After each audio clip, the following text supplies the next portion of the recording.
Yesterday, it appears that we saw a lot of profit taking when it came to Nvidia. Shares were down big. How do you view this report? And is it an inflection? Is it an inflection point, I should say, when it comes to this AI trade, this Magnificent Seven trade? It absolutely is, Frank. And, quite frankly, I don't think the stakes could be much higher. I view this as the biggest macro event that we've seen since the last Fed meeting. Not big just for the stock, but big for the market as a whole.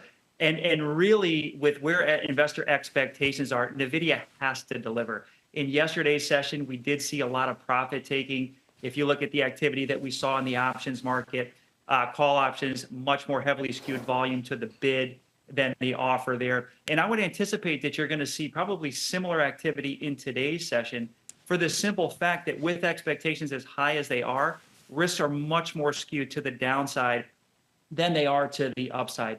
Nvidia has been the poster child of this AI move, and they need to deliver here. Absolutely. So you, like a lot of other people, see a lot of risk to the downside, but Nvidia just has continued to move higher despite all expectations, concerns about valuation, thoughts that this whole AI chip story may have already run its course. So you gave us the downside risk. What's the upside? Where do you see as the potential upside when it comes to this report? Well, I do think there's a possibility that we could be heading into an irrational market, into a bubble forming with all this hype going around AI. If that is the case, there's going to be significantly higher upside to this stock. I do think we need to step back and be realistic, though. If you look at the move that we saw last year, Nvidia up 239%. That is a massive move.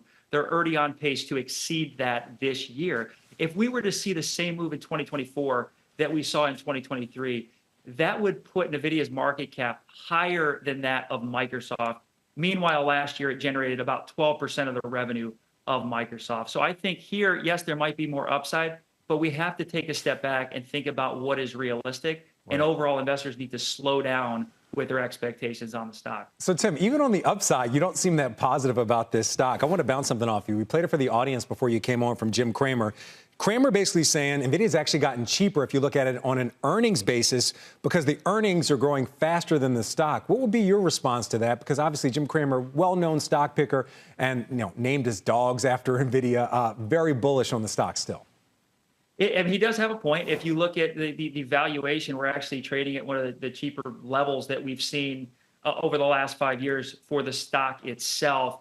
I do think one of the positives for this stock, if you look at the commitment to AI infrastructure spend in the marketplace, we've seen a lot of firms come out with pretty strong commitments.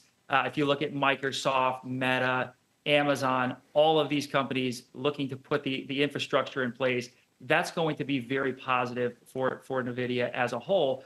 But that is a bigger question mark longer term. We need to continue to see that demand. If there's one place that we cannot see Nvidia miss today, it's with that data center business. Okay.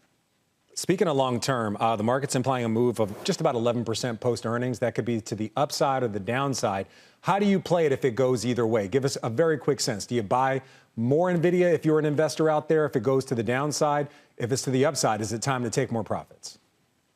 Well, we think right now it's all about getting the exposure with the risk management in place. You mentioned the QFLR strategy on the NASDAQ, the managed floor. We think that is a very timely strategy to be able to get exposure to tech. You have about a 5.5%, 6% weighting to Nvidia. There is significant downside if they miss. Let's not forget, this is a stock that's seen 80% plus drawdowns multiple times, 40% drawdown back in 2018. All about risk management here and maintaining that exposure.